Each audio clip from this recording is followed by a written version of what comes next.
On November 12, 2022, the small community of Moscow, Idaho, was rocked by the brutal murders of 4 University of Idaho students.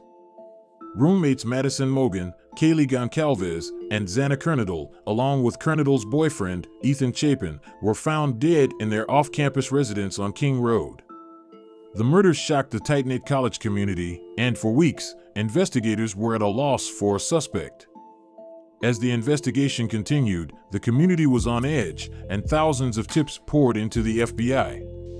With no murder weapon found and no immediate suspects, investigators were left grappling with a very complex case, as described by Moscow's police chief, James Fry. On November 16th, Fry walked back previous comments that there was no threat to the community, stating that the suspect was still at large. More than 25 investigators from the Idaho State Police and the FBI were working on the case, but with no leads, the case appeared to be at a standstill. Preliminary autopsy results revealed that the 4 victims were likely attacked with a large knife and died from multiple stab wounds. Their wounds were described as pretty extensive by Latah County Coroner Kathy Mabbitt. The victims were likely asleep when they were attacked, and some had defensive wounds. However, there was no sign of sexual assault. Detectives seized the contents of 3 dumpsters near the home to search for possible evidence and contacted local businesses to determine if a knife had recently been purchased.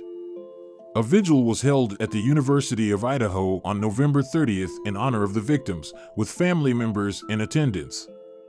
On December 1st, Moscow police reaffirmed that the murders were part of a targeted attack, dispelling online rumors and speculation.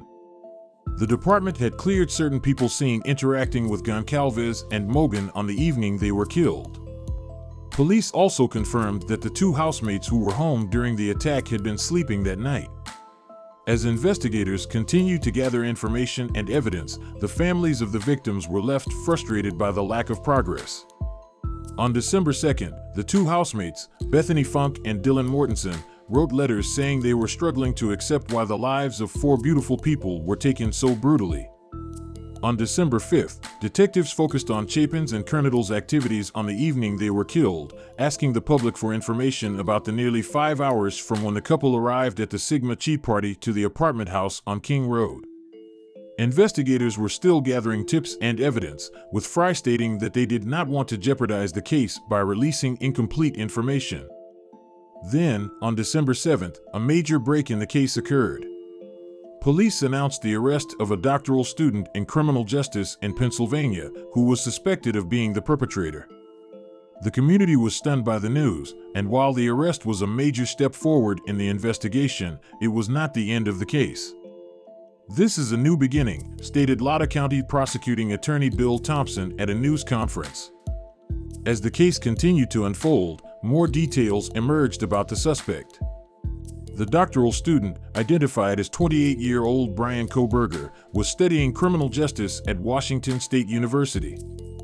Although investigated by the university for his behavior towards women, he had no prior criminal record. Kohberger had been in Moscow for the weekend of the murders and had attended the same party as the victims at the Sigma Chi fraternity house. He had left the party early and returned to his hotel room, which was near the victim's apartment. Investigators believe that Kohberger may have targeted the victims due to a personal connection, but the exact motive remains unknown. Bryan Kohberger was arrested on December 30th and currently awaits trial. If found guilty, he could face the death penalty and would never see freedom again.